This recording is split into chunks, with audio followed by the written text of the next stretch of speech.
Yahobu, Bapak Ibu Pendeta, Sinenge, Majelis dan warga Gereja Amin, ini adalah channel YouTube Sinode Gereja Amin. Karena itu, bagi yang mencintai Gereja Amin, tontonlah, subscribe, like, dan bagikan. Gereja Amin yang tangguh, mandiri, dan peduli. Tuhan Yesus memberkati.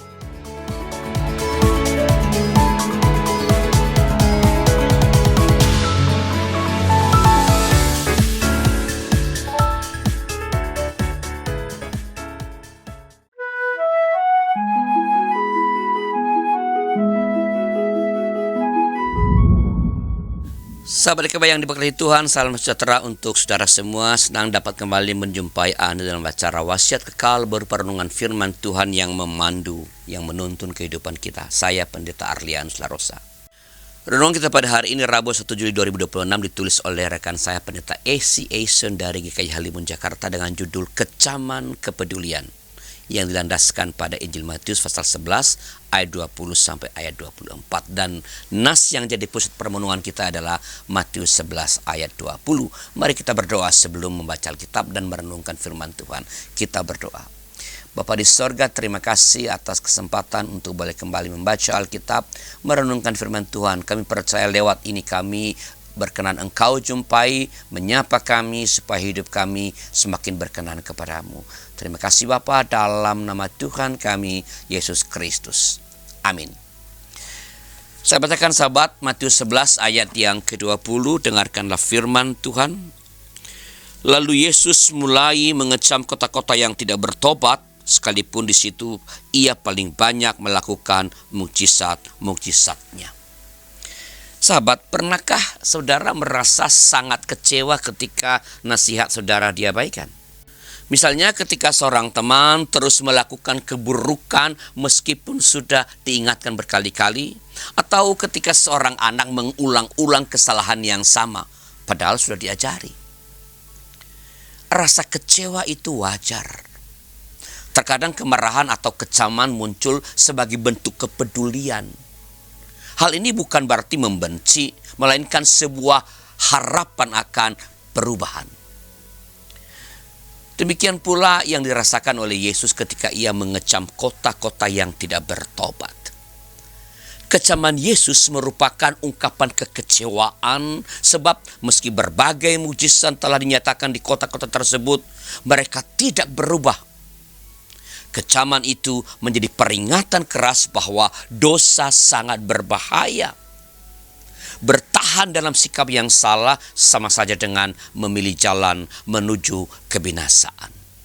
Membiarkan seseorang terus berada dalam kesalahan tanpa berupaya menegurnya adalah tindakan yang tidak benar. Oleh karena itu, kecaman Yesus merupakan wujud kepedulian yang disampaikan dengan tegas. Sikap mengabaikan kebenaran perlu direspons dengan peringatan dan didikan yang tegas pula. Sahabat, ada kalanya kita membutuhkan teguran bahkan kecaman ketika perilaku kita sudah melampaui batas agar kita mau berubah. Ketika membaca Alkitab dan menemukan panggilan untuk bertobat, janganlah kita menolaknya. Allah mengasihi kita, bukan hanya melalui kelembutan, tetapi juga melalui teguran yang mendidik. Semua itu bertujuan agar hidup kita menjadi lebih baik.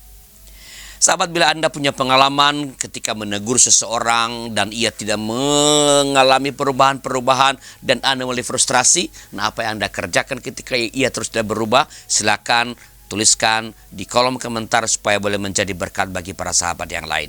Dan jika ada di antara sahabat yang ingin didoakan, silakan kontak kami dan sampaikan pokok doa saudara melalui nomor 0812-8188-9191 atau hubungi website YKB di www.ykb-media.org.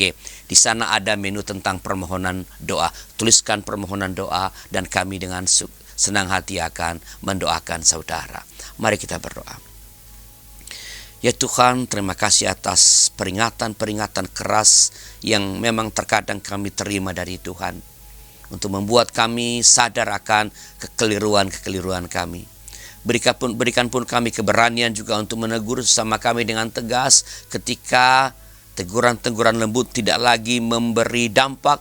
Biarlah ketegasan-ketegasan boleh juga berani dan dengan tulus kami sampaikan, supaya sesama kami yang mengerjakan hal-hal yang keliru dapat bertobat, dapat kembali kepada jalan yang benar.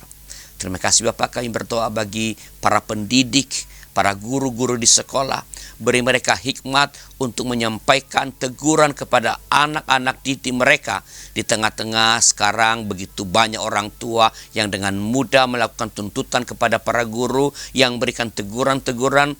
Biarlah Tuhan memberikan terus hikmat kepada para guru untuk menegur dengan tepat dan tegas. Dan pada saat yang sama berikan hikmat agar semua teguran, semua hukuman yang diberikan adalah dalam rangka perubahan-perubahan anak didik ke arah yang lebih baik.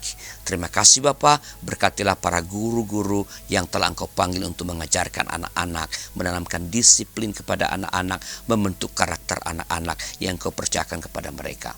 Dalam nama Tuhan kami, Yesus Kristus. Amin.